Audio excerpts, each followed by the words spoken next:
Du har stillet ind på Radio 2000, din lokale radiostation på 104,7 MHz. Og vi står sammen for hundens skyld. Ja, det gør vi da, for det var jo nemlig i går, at der var demonstration foran Odense Politigård, og så skulle man vige for op til Flakhaven. Der har været omkring 150 personer samlet, og så var de sammen med deres firebenede venner. Vi skal snakke nu det næste stykke tid om hundeloven, og hvordan det går med Thor, altså schæferhunden Thor, og selvfølgelig også hvordan med Lars Bo Lumholt, hvordan det er gået med ham, fordi der var jo også noget med, at de havde ham i søgelyset fra starten, der bakkede de op, da han var stået frem og havde sagt, at det var ham, der havde bortført Thor. Men det var ligesom, at de trak i land Politiforbundet bagefter. Men vi kan jo passende spørge Lars Bo Lumholt om det, for vi har ham nemlig med på telefonen. Velkommen til, Lars Bo. Mange tak. Ja, skal vi lægge ud med dig og høre, hvordan det egentlig går med dig? Det går fint. Jeg sidder over i skoven sammen med Pepsi og nyder solen. Så lige nu går det faktisk udmærket. Der går det rigtig godt, så. Ja, det gør det faktisk. Men er der ikke noget med, at de har snakket om, at de vil lave en anklage på dig eller et eller andet, og give dig noget betinget fængsel, eller hvad er det for noget? Jo, det er rigtigt. Altså, der kører jo en straffesag mod mig, ja. Efter jeg har lavet det med Thor, kan man sige. Og den er jo færdig efterforsket sagen, og nu ligger den inde hos statsadvokaten for Sjælland. Og det er statsadvokaten, der skal udforme et anklageskrift. Og de foreløbige meldinger, det går på, at de vil nedlægge påstand om en betinget fængselsstraf til mig i anklageskriftet. Men det kommer noget endeligt sådan endnu, så det venter jeg selvfølgelig spændt på sammen med min advokat. Jamen, der var jo fra starten i hvert fald, der var der jo noget med, at de bakkede dig voldsomt op, og dit forbund i hvert fald. Jo, men det er rigtigt. Men nu skal man huske at skille ting. En ting er Politiforbundet, noget andet, det er jo anklagemyndigheden. Det er rigtigt. Politiforbundet var jo ude allerede dagen efter, tror jeg det var, og give mig 100% opbakning. Så det havde jeg sådan set også forventet jo. Men det har de så trukket lidt i land igen, og i hvert fald på selve straffesagen, advokatbistanden, den har de så trukket tilbage. Det skal jeg så sørge for.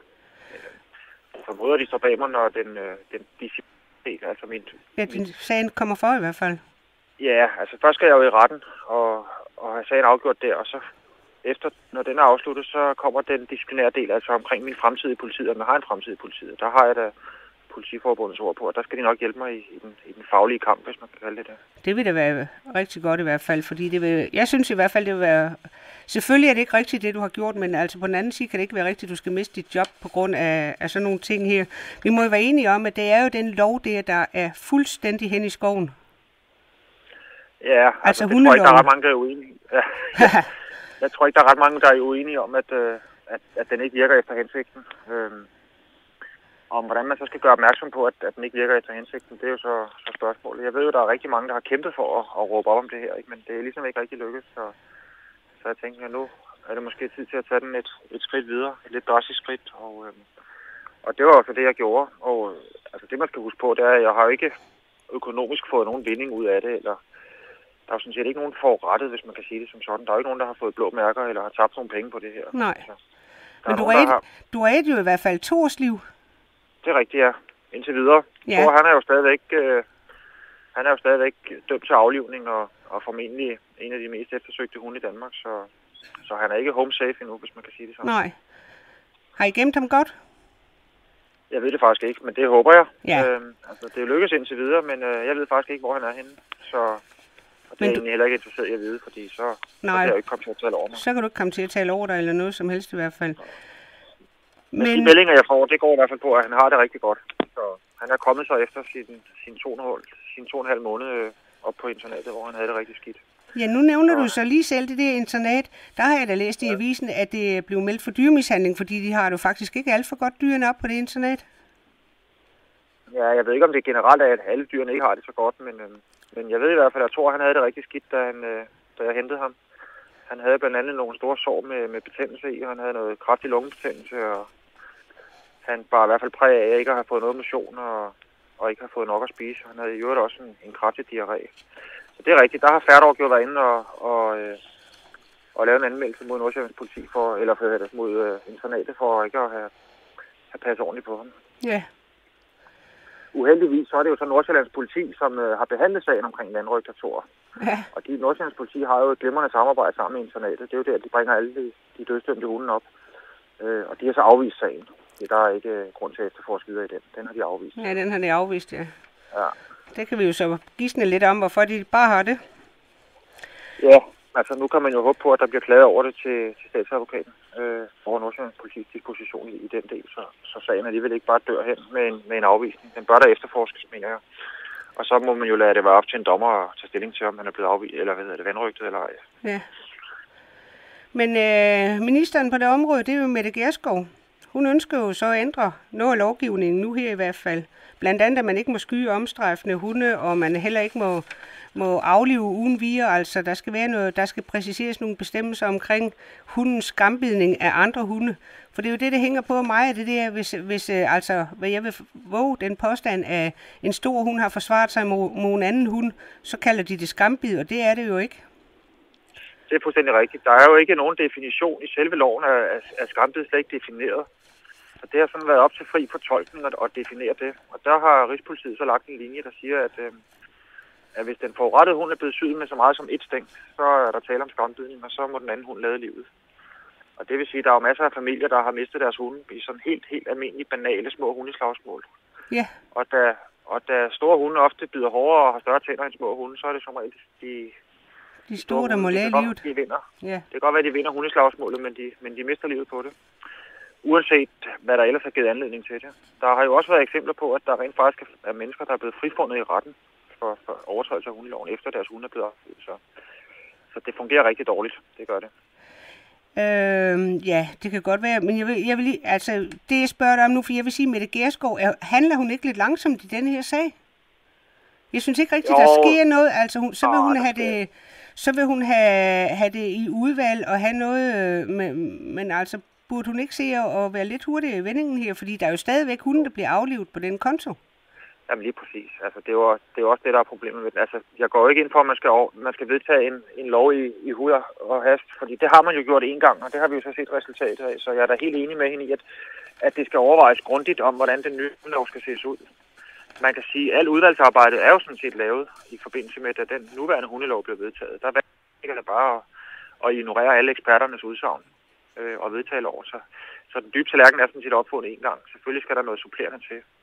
Det man kan sætte spørgsmålstegn, det er, hvorfor filen sætter hun ikke alle de her sager i bero. Altså, man kan jo lave en bekendtgørelse, et tillæg til hundeloven, som siger, at indtil loven er ændret, så kan man sætte nogle af de her sager i bero, eller i hvert fald lade nogle fagfolk, nogle veterinæreksperter komme ind over og vurdere sagerne, i stedet for at det er en jurist, der sidder og vurderer dem.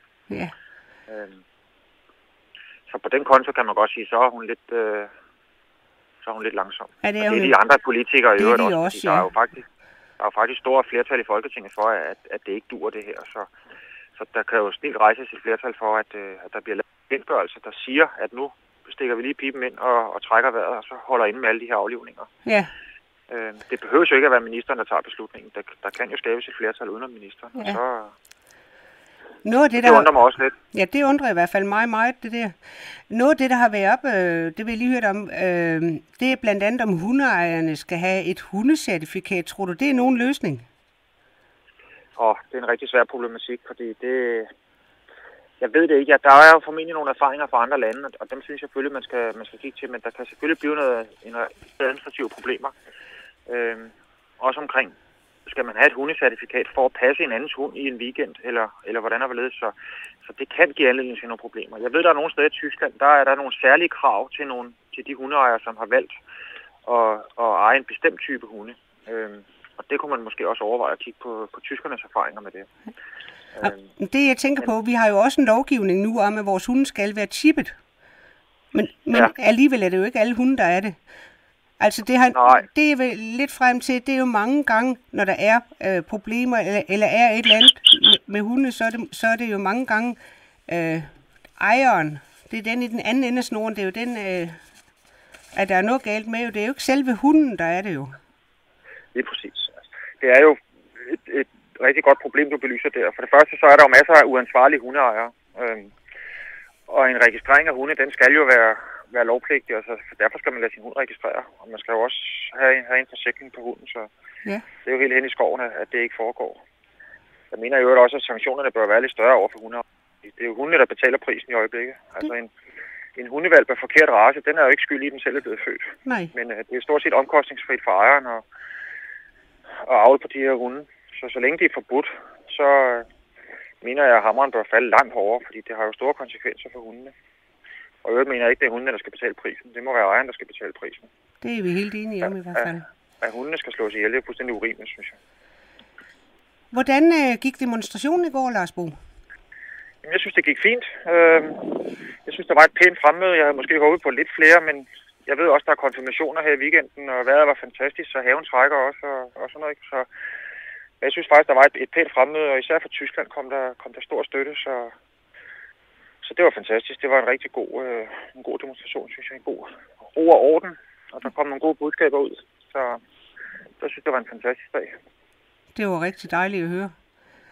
Og vi håber på, at der sker noget med hundeloven i løbet af kort tid, så ikke flere hunde skal aflives på den konto i hvert fald. Ja, altså det sørger er jo, at hvis frekvensen den fortsætter, så er det jo 2 familier hver dag, der mister deres hunde i øjeblikket, som det er gået, siden den blev vedtaget. Og ministeren har jo udtrykt, at hun håber jo, at den er klar i foråret 2014. Ja, så kan vi jo regne på, hvor mange hunde der når at miste livet inden da. Ja, det er måske 500 familier eller 1000 familier, der mister deres hunde. Så det er lidt trist. Det er meget trist, vil jeg sige. Ja, det er det. Ja. Men her fra Radio 2000 vil vi i hvert fald ønske dig rigtig god vind fremover, og vi følger dig i hvert fald på de forskellige medier, sådan så vi ligesom kan se, hvordan det går hen ad vejen, og måske snakkes vi ved senere igen.